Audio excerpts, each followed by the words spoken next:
పెరుగు ఇంకా మామిడికాయతో ఒక మంచి డెజర్ట్ ఐటెం చూద్దాము. కొత్తగా చూసేవాళ్ళు ఛానల్ని సబ్స్క్రైబ్ చేసుకోవటం మర్చిపోవద్దు. డైట్లో ఉండేవాళ్ళు కూడా ఈ వీకెండ్లో చక్కగా డిన్నర్కి దీన్ని ఎంజాయ్ చేయొచ్చు. అంత బాగుంటుంది ఇంట్లో ఉండే సింపుల్ ఇంగ్రీడియంట్స్తో అనమాట. రెసిపీకి కావాల్సిన ఇంగ్రీడియంట్స్ ఏంటంటే ఒక మామిడికాయ, అలాగే 1 స్పూన్ ఓట్స్ని నేను డ్రై రోస్ట్ చేసుకున్నాను, ఒక చిన్న కప్పు కర్డ్, అలాగే కాస్త మేపుల్ సిరప్ లేకపోతే బెల్లం కానీ లేదంటే షుగర్ని కానీ యూస్ చేయండి. ఇదిగోండి చూపించిన విధంగా కొన్ని ఓట్స్ వేసి దాంట్లో కాస్త పెరుగు వేసి మేపుల్ సిరప్ని వేసుకున్నాను. ఇప్పుడు మ్యాంగోని ఈ విధంగా చిన్న చిన్న ముక్కల కింద చేసుకుంటున్నాను. ఈ మ్యాంగో మాత్రమే అంటే ఒక సైడ్ మాత్రమే నేను ఇలాగ పీల్ లేకుండా వేశాను. నేను బేసిక్గా పైన తొక్కతోనే ఇష్టపడతానండి.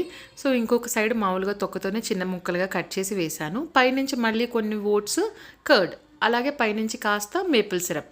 ఇంకా డ్రై ఫ్రూట్స్ లాంటివి అయితే ఏమీ యూజ్ చేయట్లేదు, ఎందుకంటే నాకు మ్యాంగో ఫ్లేవర్ అనేది ఎంజాయ్ చేయాలని ఉంది కాబట్టి ఓన్లీ ఓట్స్ని మాత్రమే వేసాను. అది కూడా జస్ట్ 1 స్పూన్ అనమాట, ఎందుకంటే కాస్త టమ్మీ ఫిల్లింగ్గా ఉండడానికి. ట్రై చేయండి, ఎలా ఉందో నాకు కమెంట్ బాక్స్లో మెన్షన్ చేయండి.